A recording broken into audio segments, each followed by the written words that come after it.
സ്വാഗതം എല്ലാ പ്രേക്ഷകർക്കും ഇലക്ഷൻ തിയേറ്ററിലേക്ക്. തീപാറും പോരാട്ടമാണ് ഇത്തവണ കേരളത്തിലെ മിക്ക ലോക്സഭാ മണ്ഡലങ്ങളിലും നടക്കുന്നത്. അതിൽ തന്നെ ഏറ്റവും ശക്തമായ മത്സരം നടക്കുന്ന, വാശിയേറിയ മത്സരം നടക്കുന്ന വടകര ലോക്സഭാ മണ്ഡലത്തിലെ രാഷ്ട്രീയ സാഹചര്യങ്ങളാണ് ഇന്ന് ഇലക്ഷൻ തിയേറ്ററിൽ നമ്മൾ വിലയിരുത്തുന്നത്. നമുക്കറിയാം, ഈ തെരഞ്ഞെടുപ്പിൽ ഒരുപക്ഷെ കേരളത്തിൽ ഏവരും ഉറ്റുനോക്കുന്ന, തീപാറുന്ന പോരാട്ടം നടക്കുന്ന ഒരു മണ്ഡലം കൂടിയാണ് വടകര. ഇടതുപക്ഷത്തിന് ഏറ്റവും ശക്തമായ സ്വാധീനമുണ്ട് എന്നവർ അവകാശപ്പെടുന്ന, കണക്കുകളിൽ അവർക്ക് അവകാശപ്പെടാൻ കഴിയുന്ന ഒരു നിയമസഭാ മണ്ഡലങ്ങൾ ഉൾക്കൊള്ളുന്ന ഒരു ലോക്സഭാ മണ്ഡലമായിട്ടും 2009 മുതൽ അത് UDF-ന്റെ കൈകളിലാണ്. അതിനുശേഷം ആ മണ്ഡലം തിരിച്ചുപിടിക്കുക എന്ന വലിയ ലക്ഷ്യവുമായാണ് ഇടതുമുന്നണി ഇത്തവണ വടകരയിൽ പോരിന് ഇറങ്ങുന്നത്. UDF-നാകട്ടെ അവർ 2 വർഷമായി നിലനിർത്തി പോന്നിരുന്ന ഒരു മണ്ഡലം, LDF-ൽ നിന്ന് പിടിച്ചെടുത്ത ഒരു മണ്ഡലം, അത് തിരിച്ചുപിടിക്കുക എന്നുള്ള വലിയൊരു ലക്ഷ്യം അവർക്കുമുണ്ട്. BJP അത്രമേൽ ശക്തിയല്ല എങ്കിൽ പോലും അവിടെ ജയപരാജയങ്ങളെ നിർണ്ണയിക്കാനുള്ള ഒരു ഘടകമായി BJP വോട്ടുകളും അവിടെ മാറുന്നുണ്ട് എന്നുള്ളതാണ് കഴിഞ്ഞ തെരഞ്ഞെടുപ്പുകളിലെ ഒരു കാഴ്ചയായി വരുന്നത്. ഒരുപക്ഷെ രാഹുൽ ഗാന്ധി വയനാട്ടിൽ മത്സരിക്കാൻ എത്തിയില്ല എങ്കിൽ കേരളത്തിൽ തന്നെ ഏറ്റവും വാശിയേറിയ ഇവരും ഉറ്റുനോക്കുന്ന ഒരു മണ്ഡലമായി വടകര മാറിയേനെ. കാരണം P. ജയരാജൻ എന്ന കണ്ണൂരിലെ അവരുടെ ഏറ്റവും മുതിർന്ന നേതാവ്, സംസ്ഥാന സമിതി അംഗം ഒക്കെ ആയിട്ടുള്ള P. ജയരാജനെ ഇടതുപക്ഷം വടകരയിൽ സ്ഥാനാർത്ഥിയാക്കി ഇറക്കിയത് മുതൽ വലിയ ചർച്ചാ വിഷയം കേരളത്തിലായ ഒരു മണ്ഡലം കൂടിയാണ് വടകര. കാരണം ഏറ്റവും കൂടുതൽ രാഷ്ട്രീയ കൊലപാതകങ്ങൾ നടന്ന നിയമസഭാ മണ്ഡലങ്ങൾ ഉൾക്കൊള്ളുന്ന ഒരു ലോക്സഭാ മണ്ഡലമാണ് വടകര. അവിടെ അക്രമ രാഷ്ട്രീയം തന്നെയാണ് പ്രധാന ചർച്ചാ വിഷയമായി വരുന്നത്. BJP-യും കോൺഗ്രസുമാകട്ടെ അക്രമ രാഷ്ട്രീയത്തിന്റെ, കൊലപാതക രാഷ്ട്രീയത്തിന്റെ പ്രധാനപ്പെട്ട വക്താക്കളായി CPM-നെ കാണുകയും അതിൽ തന്നെ P. ജയരാജന് മേൽ വലിയ വിമർശനങ്ങൾ ഉന്നയിക്കുകയും ചെയ്യുന്ന ഒരു ഘട്ടത്തിലാണ് വടകരയിൽ തന്നെ അദ്ദേഹം സ്ഥാനാർത്ഥിയായി വരുന്നത്. അതുകൊണ്ട് തന്നെ ആ സ്ഥാനാർത്ഥിത്വം വെച്ചുകൊണ്ട് തന്നെ വലിയ പ്രചാരണം UDF-ഉം BJP-യും നടത്തുകയും ചെയ്തു. പക്ഷേ UDF-നെ സംബന്ധിച്ചിടത്തോളം ജയരാജനെതിരെ ആരെ സ്ഥാനാർത്ഥിയാക്കും എന്നത് സംബന്ധിച്ച് കൊണ്ടുപിടിച്ച ചർച്ചകളാണ് ഈ തെരഞ്ഞെടുപ്പ് സമയത്ത് നമ്മൾ കണ്ടത്. നിരവധിയായിട്ടുള്ള പേരുകൾ ഉയർന്നു കേൾക്കുന്നു. നേരത്തെ 2 തവണ മണ്ഡലം പിടിച്ചെടുത്ത മുല്ലപ്പള്ളി രാമചന്ദ്രൻ, നിലവിലെ KPCC അധ്യക്ഷൻ, അദ്ദേഹം മത്സരത്തിനില്ല എന്ന് പറഞ്ഞ് മാറി നിൽക്കുന്നു.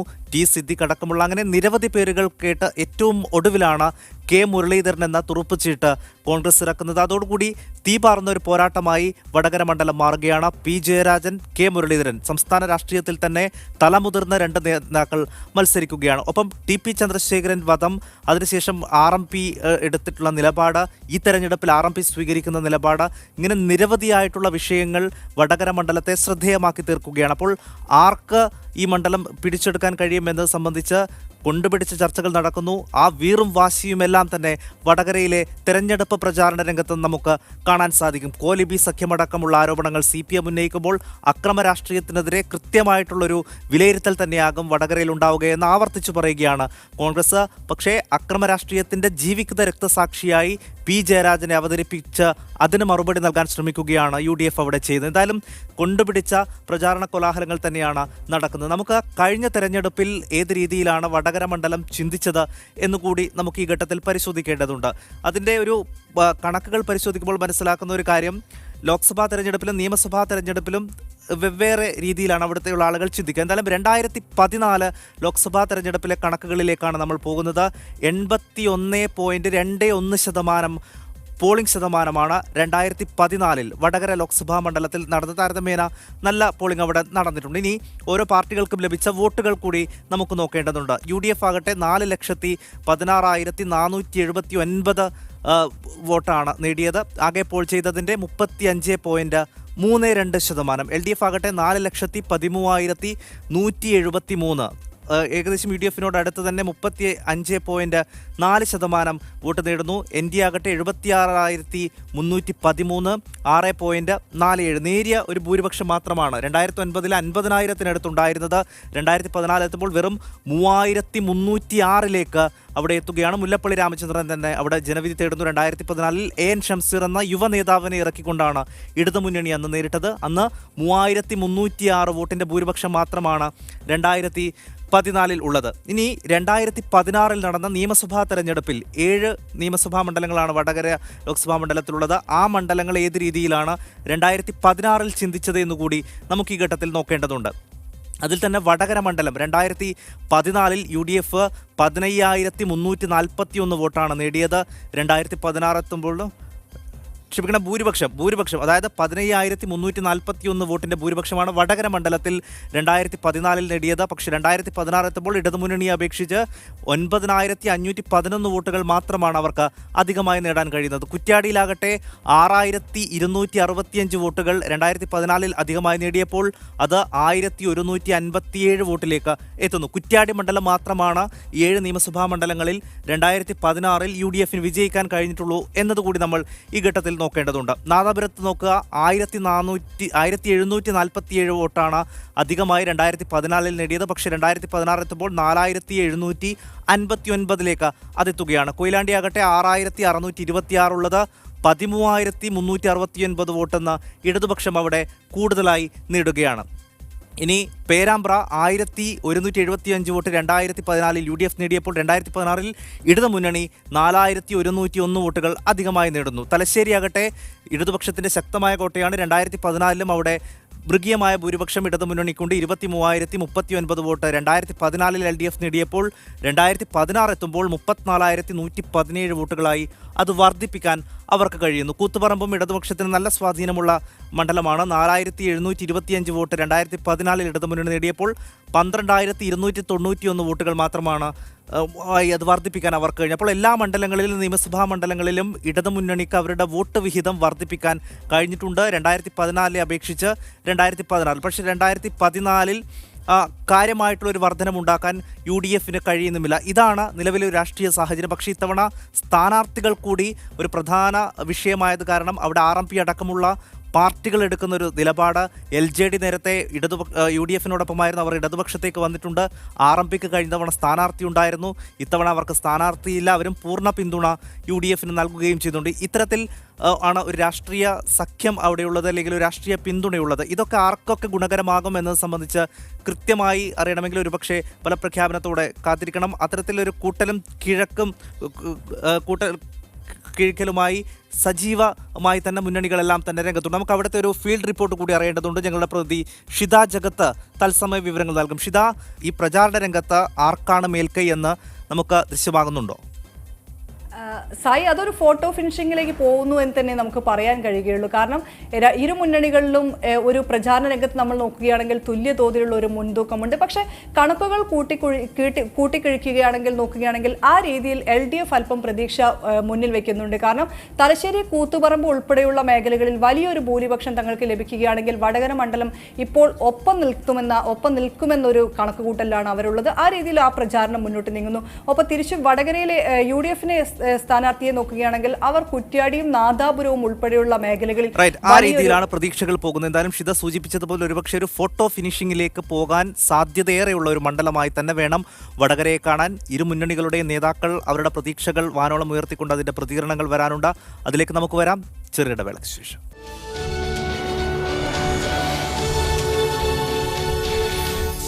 സ്വാഗതം ഇലക്ഷൻ തിയേറ്ററിലേക്ക്. തീപാറും പോരാട്ടം നടക്കുന്ന വടകര മണ്ഡലത്തെക്കുറിച്ചാണ് നമ്മൾ സംസാരിച്ചുകൊണ്ടിരിക്കുന്നത്. ശക്തമായ പ്രചാരണമാണ് വടകരയിൽ ഇപ്പോൾ നടക്കുന്നത്. നേതാക്കൾ ഏത് രീതിയിലാണ്, ഇരു മുന്നണികളിലെയും പ്രധാനപ്പെട്ട നേതാക്കൾ ഏത് രീതിയിലാണ് ഈ അവസാന നിമിഷത്തിൽ പ്രതീക്ഷ വച്ച് പുലർത്തുന്നതെന്ന് നമുക്ക് നോക്കാം അവരുടെ പ്രതികരണത്തിലേക്ക്. വടകര ലോക്സഭാ മണ്ഡലം ഒരു സോഷ്യലിസ്റ്റ് കമ്മ്യൂണിസ്റ്റ് മണ്ഡലമാണ്. ഇവിടെ സോഷ്യലിസ്റ്റ് പ്രസ്ഥാനത്തിൻ്റെ നേതാവായിരുന്ന KB മേനോൻ 1957 വിജയിച്ചിട്ടുണ്ട്. 67 അരങ്ങ് ശ്രീധരൻ 1,08,000 വോട്ടിന് വിജയിച്ചിട്ടുണ്ട്. ഇടതുപക്ഷം തന്നെയാണ് വടകരയിൽ മത്സരിച്ച് വിജയിച്ചു വന്നിരുന്നത്. വ്യത്യസ്തമായ ഒരു ചിത്രം വന്നത് 2009 മൊത്തം വടകര പാർലമെൻറ്റ് മണ്ഡലത്തിൽ 76,000 വോട്ടിൻ്റെ ലീഡ് LDF-ന് അസംബ്ലി ഇലക്ഷനിലുണ്ട്. അതിൻ്റെ കൂടെ LJD വോട്ട് കൂടി ഇപ്പുറം വന്നാൽ നേരെ ഇരട്ടി പ്രതിഫലനമുണ്ടാകും. എന്തു പറഞ്ഞാലും കേരളത്തിലെ ന്യൂനപക്ഷങ്ങൾ, പ്രത്യേകിച്ച് മുസ്ലിം ന്യൂനപക്ഷങ്ങൾ, മറ്റ് സംസ്ഥാനങ്ങളിലൊക്കെ കോൺഗ്രസിനോട് അനുഭാവം പ്രകടിപ്പിക്കുന്നുണ്ടെങ്കിലും കേരളത്തിൽ അവരെ സംരക്ഷിക്കാൻ ഇടതുപക്ഷമാണ് ഫസ്റ്റ് ചോയ്സ് എന്ന് കണക്കാക്കുന്ന ജനവിഭാഗമാണ് കേരളത്തിലെ മുസ്ലിം ന്യൂനപക്ഷങ്ങൾ. കോൺഗ്രസും BJPയും തമ്മിൽ വലിയ വ്യത്യാസമൊന്നുമില്ല ആ കാര്യങ്ങളിൽ. സാമ്പത്തിക നയങ്ങളിൽ ഒന്ന് മൃദു സമീപനം സ്വീകരിക്കുന്നു, മറ്റൊന്ന് വർഗീയതയുടെ കാര്യത്തിൽ ഒന്ന് ശക്തമായ സമീപനം സ്വീകരിക്കുന്നു മാത്രമേ ഉള്ളൂ. മറ്റൊന്ന് ജയരാജൻ, അദ്ദേഹത്തിൻ്റെ പേരിൽ എന്തെല്ലാം ആക്ഷേപങ്ങൾ പറഞ്ഞാലും അദ്ദേഹം ഒരു ജീവിക്കുന്ന രക്തസാക്ഷി എന്ന് വിശേഷിപ്പിക്കുന്നത് നിലനിൽക്കുന്നത് RSSൻ്റെ വർഗീയതയ്ക്കെതിരായി ശബ്ദിച്ചതുകൊണ്ടാണ്. കഴിഞ്ഞ 2 തവണയായി 10 വർഷം ഒരു പതിറ്റാണ്ടായി UDFിൻ്റെ കയ്യിലാണ് ഈ നിയോജക മണ്ഡലം, വടകര പാർലമെൻറ്റ് മണ്ഡലം.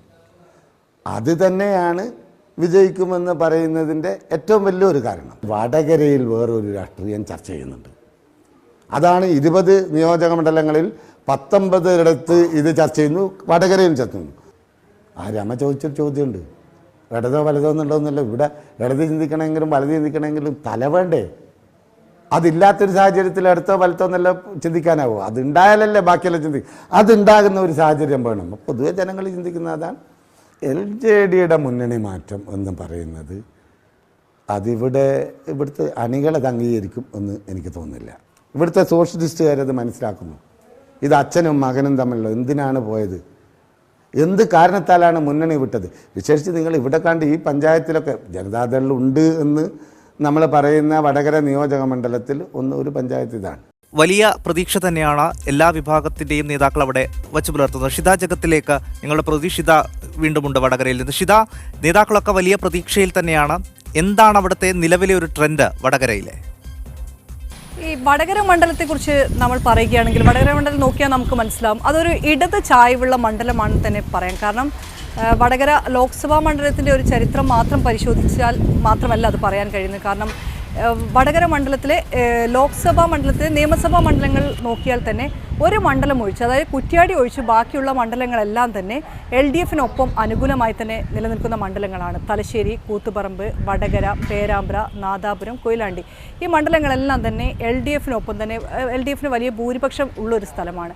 പിന്നീട് ഇത്തവണത്തെ ഒരു രംഗം LDFിൻ്റെ രംഗം നോക്കുകയാണെങ്കിൽ മണ്ഡലം തിരിച്ചു പിടിക്കുക എന്നുള്ളത് തന്നെയായിരുന്നു ഇടതുമുന്നണി മുന്നിൽ വെച്ചിരുന്ന ഒരു ആഗ്രഹവും പ്രതീക്ഷയും എല്ലാം. ഇത്തവണ മണ്ഡലം തിരിച്ചു പിടിക്കണമെന്നുള്ളതായിരുന്നു. അതിൻ്റെ അടിസ്ഥാനത്തിലാണ് മണ്ഡലത്തിൽ ഏറ്റവും കരുത്തനായ, അതായത് CPMലെ ഏറ്റവും പ്രബലനായ നേതാവിനെ തന്നെ മണ്ഡലത്തിൽ ഇറക്കുന്നത് P ജയരാജനെ സ്ഥാനാർത്ഥിയാക്കിയതോടുകൂടി LDF ആ മണ്ഡലം ഏത് രീതിയിലും സംഘടനാ സംവിധാനം ഉപയോഗിച്ച് തിരിച്ചു പിടിക്കണമെന്നുള്ള ആഗ്രഹമുണ്ടായിരുന്നു. UDFിലെ സ്ഥാനാർത്ഥി നിർണയമാകട്ടെ ഒരുപാട് പിന്നോട്ട് പോവുകയും ചെയ്തു. K മുരളീധരൻ സ്ഥാനാർത്ഥിയായി എത്തിയതോടുകൂടി തന്നെ വലിയൊരു ആവേശം പ്രവർത്തകരിൽ കാണാൻ കഴിഞ്ഞിരുന്നു. ആരെങ്കിലും ഒരു ആൾ സ്ഥാനാർത്ഥിയായി വരും എന്നുള്ളതിൽ നിന്ന് മാറി കോൺഗ്രസിലെ തന്നെ ഒരു ശക്തനായ ഒരു നേതാവ്, അതായത് വടകരയിൽ മുൻ പരിചയമുള്ള ഒരു നേതാവ്, അങ്ങനെയുള്ളൊരു നേതാവ് എത്തിയൊരു പ്രതീതിയായിരുന്നു വടകരയിൽ മുരളീധരൻ എത്തിയപ്പോൾ. അതിൻ്റെ ഒരു ആവേശം അണികളിൽ കാണാനുണ്ടായിരുന്നു. ആ രീതിയിൽ തന്നെയായിരുന്നു പ്രചാരണം. P ജയരാജൻ സ്ഥാനാർത്ഥിയായതോടുകൂടിയാണ് ഈ ഒരു രാഷ്ട്രീയം വടകരയിൽ എത്തുന്നത്. P ജയരാജൻ സ്ഥാനാർത്ഥിയായതോടെ RMP ഉൾപ്പെടെയുള്ളവർ നേരിട്ട് തന്നെ UDFിന് പിന്തുണ നൽകുന്നു. ആദ്യം അവർ സ്വന്തം സ്ഥാനാർത്ഥിയെ നിർത്തുമെന്ന് പറഞ്ഞിരുന്നെങ്കിൽ കൂടി പിന്നീട് അവർ അത് മാറ്റിക്കൊണ്ട് P ജയരാജനെ തോൽപ്പിക്കാൻ തങ്ങൾ ഏതറ്റം വരെയും പോകുമെന്നും അതിൻ്റെ അടിസ്ഥാനത്തിൽ തങ്ങളുടെ നിരുപാധിക പിന്തുണ UDFിന് നൽകുമെന്നും പറഞ്ഞു. അങ്ങനെ RMPയുടെ ശക്തമായൊരു പിന്തുണ UDFിന് ഇപ്പോൾ ഉണ്ട്. RMP സജീവമായി തന്നെ UDFിൽ K മുരളീധരന് വേണ്ടി പ്രചാരണ രംഗത്തുണ്ട്. NDAയുടെ സ്ഥാനാർത്ഥിയായി VK സജീവനാണ്. VK സജീവൻ കഴിഞ്ഞ തവണയും നമുക്കറിയാം VK സജീവൻ തന്നെയായിരുന്നു അവിടെ വടകരയിലെ സ്ഥാനാർത്ഥി എന്നുള്ളത്. അന്ന് 79,000 വോട്ടുകൾ VK സജീവൻ പിടിച്ചിരുന്നു. ഒപ്പം ഇടതുമുന്നണി ഏറ്റവും അനുകൂലമായി എന്ന് ഇടതുമുന്നണി കരുതുന്ന ഒരു കാര്യം മറ്റൊന്നാണ്. അതായത് 2009 ഇടതുമുന്നണിക്ക് അത്രയും കാലം ഇടതുമുന്നണിക്കൊപ്പം ഉണ്ടായിരുന്ന ജനതാദൾ മുന്നണി വിട്ടു പോവുകയാണ്. 2009 മുന്നണി വിട്ടുപോകുന്നു. ആ വർഷം തന്നെ അവർക്ക് മണ്ഡലം നഷ്ടപ്പെടുന്നു. തൊട്ടടുത്ത തെരഞ്ഞെടുപ്പിലും അവർക്ക് മണ്ഡലം തിരിച്ചു പിടിക്കാനാകില്ല. അന്നും ഇടതുമുന്നണിക്കൊപ്പം ജനതാദളില്ലായിരുന്നു. പിന്നീട് ഇപ്പോൾ LJD ലോക് താന്ത്രിക് ജനതാദൾ ആയതിനു ശേഷം LJD നേരെ ഇടതുമുന്നണിയിലേക്ക് എത്തിയിരിക്കുന്നു. വടകര നമുക്ക് നോക്കുകയാണെങ്കിൽ സോഷ്യലിസ്റ്റുകൾക്ക് ഏറെ വേരോട്ടമുള്ള ഒരു മണ്ണാണ് വടകര. അതുകൊണ്ട് തന്നെ ഷിത ജഗത്താണ് വടകരയിൽ നിന്ന് നമുക്കതിന്റെ കൂടുതൽ വിശദാംശങ്ങൾ നൽകി. ഇതിന് ഒരു നിരീക്ഷണം കൂടി നമുക്ക് അറിയേണ്ടതുണ്ട്. കാരണം കണക്കുകൾ കൂട്ടിയും കിഴിഞ്ഞും ഉള്ള ഒരു മണ്ഡലം കൂടിയാണ്. മാധ്യമപ്രവർത്തകനായ അനൂപ് നിലവിലെ രാഷ്ട്രീയ സാഹചര്യത്തെ, വടകരയിലെ സാഹചര്യത്തെ ഏത് രീതിയിലാണ് വിലയിരുത്തുന്നത് എന്ന് നോക്കാം. വടകരയുടെ ഇത്തവണത്തെ രാഷ്ട്രീയ ചിത്രം വാശിയേറിയ മത്സരം നൽകുന്നു എന്നുള്ളതാണ്. UDFിൻ്റെ സ്ഥാനാർത്ഥി K മുരളീധരൻ വന്നതോടുകൂടിയാണ് സ്ഥിതിഗതികൾ മാറിമറിഞ്ഞത്. മുല്ലപ്പള്ളി രാമചന്ദ്രൻ KPCC പ്രസിഡന്റായതു മുതൽ വീണ്ടും മത്സരത്തിൽ നിന്ന് പ്രഖ്യാപിച്ച സാഹചര്യത്തിൽ ഇനി ആര് എന്ന ചോദ്യം UDFിൽ ഉയർന്നത് P ജയരാജൻ്റെ സ്ഥാനാർത്ഥിത്വത്തോടെയാണ്. വടകര നിയോജകമണ്ഡലത്തിലെ 5 നിയോജക മണ്ഡലങ്ങൾ കോഴിക്കോട് ജില്ലയുടെ ഭാഗമാണ്. UDFിന് പ്രതീക്ഷയുള്ളത് ഈ 5 നിയോജക മണ്ഡലത്തിലാണ്. എന്നാൽ തലശ്ശേരി, കൂത്തുപറമ്പ് നിയോജക മണ്ഡലങ്ങളിലെ ഭൂരിപക്ഷം കൊണ്ട് ഈ നിയോജക മണ്ഡലത്തിലെ ഭൂരിപക്ഷത്തെ മറികടക്കാൻ കഴിയുമെന്നാണ് LDF പ്രതീക്ഷ. ഇതേസമയം UDFിനാകട്ടെ രാഹുൽ ഗാന്ധി വയനാട്ടിൽ മത്സരിക്കുന്ന സാഹചര്യവും മറ്റ് അനുകൂല ഘടകങ്ങളും എന്ന് പറഞ്ഞാൽ അക്രമ രാഷ്ട്രീയം എന്ന് പറയുന്നത് ഉയർത്തിക്കാണിച്ചുകൊണ്ട് പി ജയരാജൻ്റെ കേസുകളും മറ്റും ഉയർത്തിക്കാണിച്ചുകൊണ്ട് ഒരു പ്രതിക്കൂട്ടിൽ നിർത്തുന്ന സമീപനമാണ് UDFിൻ്റെ ഭാഗത്തു നിന്നുള്ളത്. ഈ സാഹചര്യം മുതൽക്കൂട്ടാക്കാം എന്നതാണ് UDFിൻ്റെ കണക്കുകൂട്ടൽ. എന്നാൽ ഇതിനെതിരെ LDFിൻ്റെ ഭാഗത്തുനിന്ന് അക്രമ രാഷ്ട്രീയത്തിൻ്റെ ഇരയായി ജയരാജനെ ചിത്രീകരിച്ചുകൊണ്ടുള്ള പ്രചരണവും ശക്തമാണ്. പക്ഷേ സ്ഥിതിഗതികൾ മാറിയിരിക്കുകയാണ്. അനുകൂല ട്രെൻഡ് നിഷ്പക്ഷ വോട്ടുകളെ ഏത് രീതിയിൽ ബാധിക്കുമെന്നതാണ് വടകരയുടെ അവസാന വിധി നിർണയത്തിലേക്ക് എത്തിച്ചേരുക. അത് കാത്തിരുന്ന് കാണേണ്ടി വരും.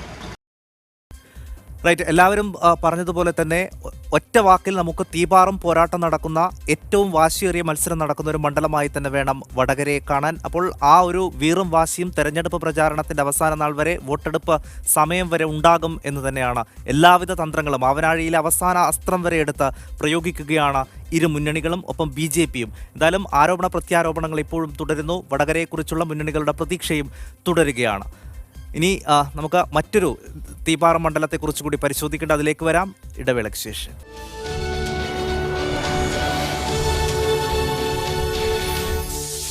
വീണ്ടും സ്വാഗതം ഇലക്ഷൻ തിയേറ്ററിലേക്ക്. ഇനി നമ്മൾ പരിശോധിക്കുന്നത് രാജ്യത്ത് തന്നെ ഏറെ ശ്രദ്ധേയമായ ഒരു മണ്ഡലത്തെക്കുറിച്ചാണ്. ഗുജറാത്തിലെ ഗാന്ധിനഗർ.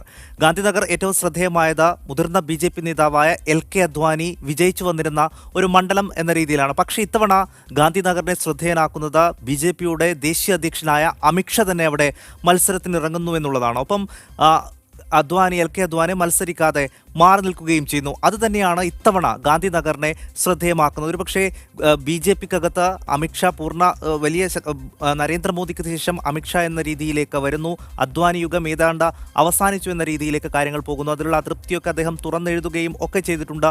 എന്നാലും BJP ഒട്ടേറെ ചർച്ചകൾക്ക് ശേഷമാണ് ഇപ്പോൾ അമിത്ഷായെ ഗാന്ധിനഗറിൽ മത്സരിപ്പിക്കുന്നത്. അവരുടെ ദേശീയ അധ്യക്ഷനാണ്. അതുകൊണ്ട് തന്നെ ഒരു മൃഗീയ ഭൂരിപക്ഷം അവർ പ്രതീക്ഷിക്കുകയും ചെയ്യുന്നു. ഗുജറാത്തിൽ പൊതുവെ BJPക്ക് മുന്നേറ്റമുണ്ടാക്കാൻ കഴിയുന്ന ഒരു സംസ്ഥാനമാണെങ്കിലും കഴിഞ്ഞ നിയമസഭാ തെരഞ്ഞെടുപ്പുകളിലൊക്കെ കോൺഗ്രസ് അവിടെ മുന്നേറ്റം പ്രകടമാക്കുകയും ചെയ്തിട്ടുണ്ട്. എന്തായാലും ഗാന്ധിനഗറിൽ കഴിഞ്ഞ ലോക്സഭാ തെരഞ്ഞെടുപ്പിൽ ഏത് രീതിയിലാണ് കാര്യങ്ങൾ പോയത് എന്നതിൻ്റെ വളരെ പെട്ടെന്ന് നോക്കാം.